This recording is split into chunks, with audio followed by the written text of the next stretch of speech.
Hello everyone and welcome to WWWhatwas, the week of July 4th through the 8th in WWE. I'll be going through the three big shows and giving you three big things. Now we're going to start with Raw, and I'm going to be frank and honest with you. Our first two things are going to be pretty happy, but our third thing, there's going to be some rage. All in all, I didn't like this episode of Raw, but let's get into the thing I did like, and that was the Wyatt and the New Day.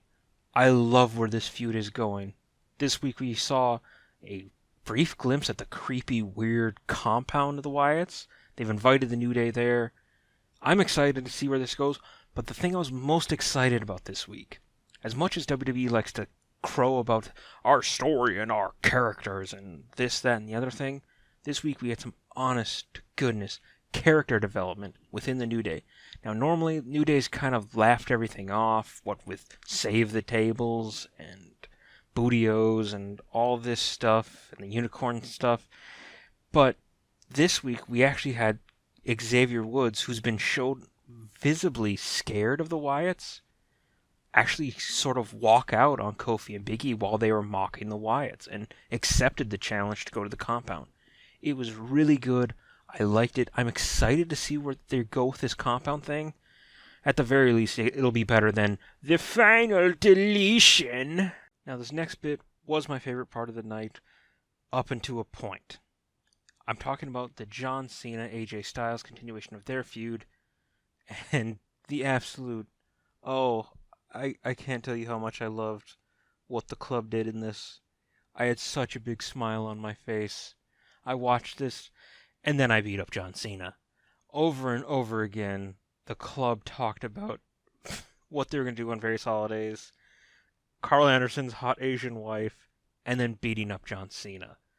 What I liked about this was the very kind of real, smarky kind of way they looked at things, with AJ continuing to bring up the fear of being buried by John Cena, and the fact that Cena is on an island and no one is coming to help him because he's been put above everyone else, that he doesn't need help.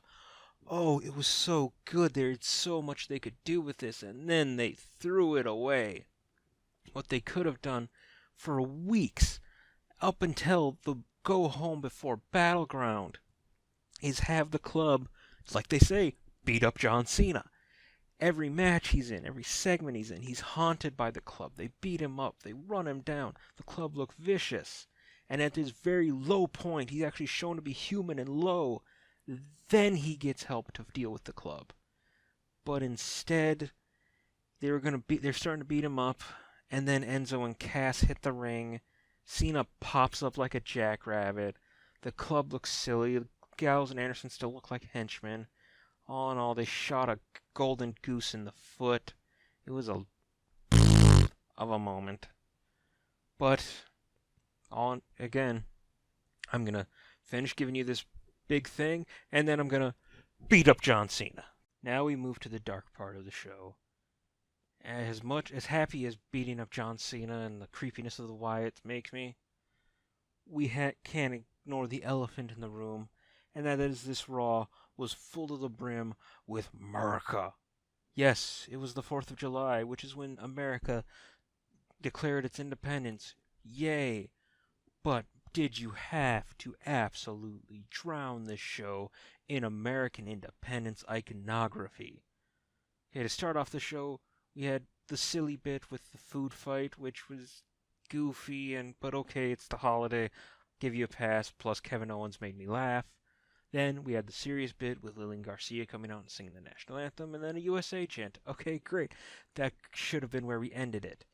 But then it got worse, and it got weirder, with Titus O'Neil looking like he's cosplaying as Apollo Creed from Rocky. I won't say he was Uncle Sam. Learn your Rocky. And then he lost to Rusev on Independence Day, dressed like the American flag.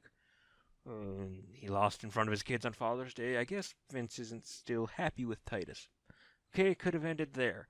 But then we had the Social Outcasts come dressed as Minutemen, and then we're actually supposed to boo them on America, and it was confusing, and it was stupid. But the icing on the over-patriotized cake was Team USA versus the Multinational Alliance. Oh, my sweet baby, this was dumb. First off, Team USA looked like garbage. you had The Big Show, Mark Henry, the Dudleys, Apollo Crews, Zack Ryder, nothing against those two, they rightly should have been on there, and Jack Swagger, and then Kane. Okay, I have a problem with Kane being on Team USA, not because I think he's actually from like Spain, but more problem with he's booked from parts unknown. That raises a question to me. If we're going to go with this idea that Kane in his mask is a different person than Kane without his mask, do they come from different points? Like, is the corporate version of Kane, is he like from Connecticut? Anyway, that's complete sidetrack, but it was dumb. You also had good guys and bad guys in feuds with each other on the same team, and that was dumb. The match itself was a cluster, with Kevin Owens getting disqualified for hitting his own guy, and then Kane got disqualified for hitting a guy who was already disqualified from the match. That made no sense. Oh, it was a waste of time, and it could have been better. If you're absolutely 100% set on doing this, use it like you should have. Kevin Owens coming out and saying, I'm going to go beat up a bunch of stupid idiot Americans who chant USA. Have KO enter the match and have him be a monster. Have him shoot everyone from the Multinational Alliance off, and then have him beat up both Dudleys. Have him pin mostly everybody. Or have him pin everybody, including his own team. Just do that. But what it ended up being was a feel-good, sorry for the crudeness of this metaphor, slow hand job for America. Now, I'm American, I'll admit that, but this was too much. It did nothing for anybody. If you really wanted, the good pop for Zack Ryder, have him be the last man standing. Have him be the lone survivor of Team USA that beat the entire multinational alliance. But you ended it with Big Show and Ryder woo-wooing in front of an American flag. Oh, this was a lead fart of a Raw. But all is not lost. In the dark ocean that is this week in WWE, we have the last bastion of light that is NXT. And NXT this week was really good. We're going to start NXT with the Bayley versus Alexa Bliss match. And my gosh, did I like this match. This was a good match. Bliss, I think, maybe the missing horsewoman. She's had great matches with Sasha Banks. She's now having great matches with Bayley. And my God, that was the elbow heard round the world. Give it a listen. Oh! Holy smokes, that pop. And just, Bayley falling like a sack of hammers. The counters and the actual good storytelling in it, great. They're doing a good job building Bayley back up to be that contender for Asuka. And it looks like she's going to move into something with Nia Jax. Liked it, really liked this match, liked both girls. I also am starting to get a small crush on Alexa Bliss. Other big news that happened in NXT this week, we had the return of the man beast, the war machine, Rhino, who's looking a little chunky. Like, Rhino's always been a bit of a big boy, but he's had some time to eat on his time off. Rhino came out during a tag team match I don't think most people cared about, with the Hype Bros against Blake and Murphy, and then he smashed everyone involved. Well, almost everyone involved except for Murphy? Yes, he did smash Blake. I don't know what Rhino's real purpose in NXT is. There isn't anyone who really fits his style that he can kind of put over. If Apollo Crews was still there, it would make sense. But I think he may be a guy like Ty Dillinger. Needs to get that kind of toughness rub by going in there with Rhino. Or, who knows, he might just be there to smash everyone and leave. But then we also got the news that we will be seeing the NXT Champion return, with Samoa Joe coming back next week. Adding further fuel to my fire that they're going to start building to Nakamura Joe for Brooklyn, with Joe coming back the same night as Nakamura Balor.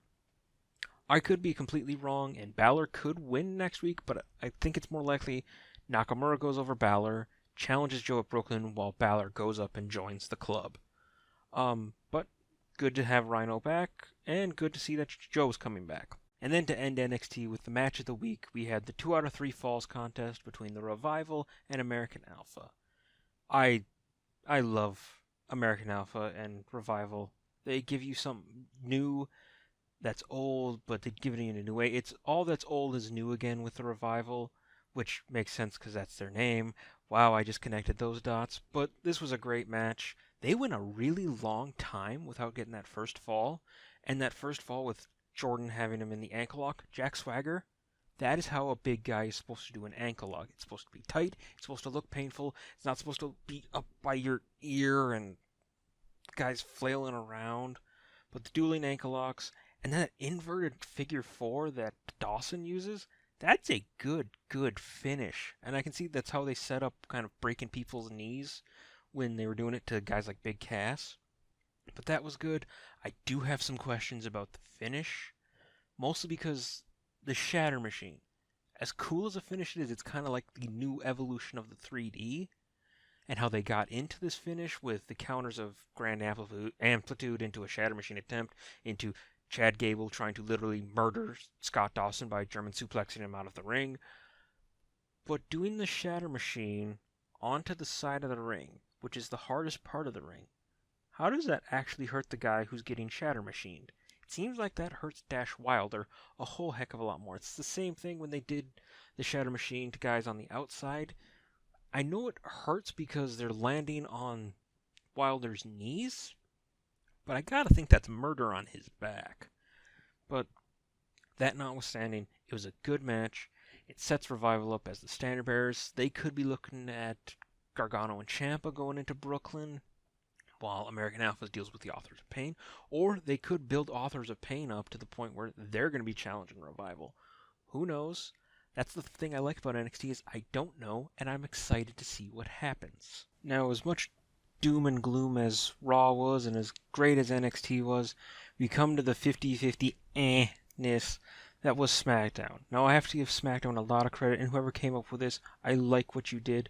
The opening of SmackDown. Now, we've been conditioned as wrestling fans to expect an opening to be some guy's music hits, or some gals. They talk for 20 minutes to set up the entire show, and then we move on. SmackDown this week did that in 5. We had the setup of Jericho and Zayn, then we quickly moved to Seth Rollins and one of the Usos, and then we quickly were seeing the opening scrawl music thing. And then you heard, ding, ding, ding, ding, ding, they were going to start with a match. It's mind-blowing how fresh that was. But then Dean Ambrose music hit, and I thought, oh, is he going to be in the match? Oh, he's dressed in his street clothes. No, he's going to come be the special ring announcer. He's not going to come cut a 10-minute promo. He's just going to continue to keep in mind that he's going to fight Seth Rollins, that he doesn't like Seth Rollins. And this whole match was set up to kind of keep the triple threat in mind. All the credit to Dean Ambrose and Seth Rollins for what they're doing with that. But this was a good opening. It felt like a wrestling show opening, not sports entertainment opening. Now we get into the 50-50 side. As I praise SmackDown's opening, SmackDown this week, you had a bigger problem. You were basically a Raw rerun. So much of SmackDown this week was devoted to replays of what happened on Raw, or retreads of what happened on Raw. I will not even go into the stupid Bob Backlund, Darren Young stuff, because that's been a replay since replays were replays. But so much time was devoted to, you'd see the Raw screen, and then you'd see a replay from Raw. Now, why is this such a bad thing? Because it harkens back to the real dark ages of SmackDown, when literally no one was watching, because all they were doing was replaying what happened on Raw. They'd have the same matches that they had on Raw. It felt like it didn't need to exist. It felt like a 2-hour commercial for Raw. Why is this a really, really scary thing? Is we are 2 weeks away from the official brand split, and we are supposed to trust that they are going to run SmackDown as a separate show. What eventually led to the brand split's demise is they continued to treat SmackDown like a B show, like it didn't matter. It was just a wrestling show. I hope that doesn't happen this time. I hope this was just all these general managers they have coming back, I hope it was just a phantom of the past. Get it together. Please, I want the brand split to be good. So with SmackDown, we've had the good with their opening, the bad with their Raw rerunning, and now we get to the weird. So on Raw, it was announced that on SmackDown, they'd have the announcement of Brock Lesnar's opponent at SummerSlam. This is already a weird concept. One, it's happening on SmackDown, when it's, again, we're not going to be under pretenses that it should be happening on Raw. But it's for SummerSlam, a pay-per-view that's after the pay-per-view you're currently building for, which was weird. Now, in a macro sense, it makes a lot of sense that they'd have Brock Lesnar in their news because Brock's going to be fighting this weekend at UFC 200. But they announced SummerSlam without the storylines of Battleground or the draft happening. So it was already going in weird. But I was like, okay, so that would be a reason for people to tune into SmackDown. Then it got weirder when Mauro Ranallo kicked to the WWE studios for the kickoff show guys, Booker T, Corey Graves, and the other guy. I'm sorry, I didn't learn your name. And then they announced it would be Brock Lesnar at SummerSlam against Randy Orton. Okay, this is a lead balloon of an announcement. Randy Orton hasn't made his return. He hasn't been on TV since... before the Royal... I don't even think he's been on TV all this year. I can't remember the last time we actually saw Randy Orton. So, you haven't built any hype for seeing Orton return. We don't know when Orton's coming back. Apparently it'll be before SummerSlam, or it'll be at SummerSlam. And then it felt weird. I thought when they were going to announce Brock's opponent for SummerSlam, the thing Brock Lesnar eats before SummerSlam. When we were going to get Brock Lesnar's announcement of his opponent at SummerSlam, I thought it would be Heyman come out and say, "My client, Brock Lesnar, has decided he needs a real opponent for SummerSlam, so he charged me with finding one. Now I thought I could call up The Undertaker or The Rock for SummerSlam rematches, but I had to come up with someone new. I had to find someone fresh." And then whoever it was, their music would hit. I personally thought it was going to be Kurt Angle, so you'd hear Heyman do all that, and then you hear...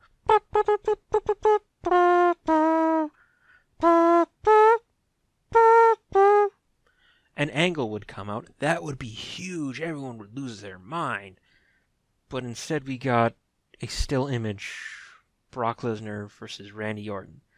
Now there is a story to be told here. I think they'll go with Randy Orton, feeling like he isn't treated as viciously as he is, as he's the Viper, and him and Lesnar were in OVW at the same time and never crossed paths. That is a lot of build to kind of be a side attraction at like WrestleMania, not quite headlining level at SummerSlam. I also really thought they were going to hold off on announcing Lesnar's opponent until after Battleground, when Dean, I think, retains the title, and then he goes on to face Lesnar, gets the rub of actually beating Lesnar like he should have at WrestleMania, and then we can all continue in the good feelings that we have of actually cheering for the WWE Champion. But no, they went with two old names that really are losing a lot of luster, and I think Lesnar's going to lose a lot more after this weekend, assuming what happens with him and the Samoan.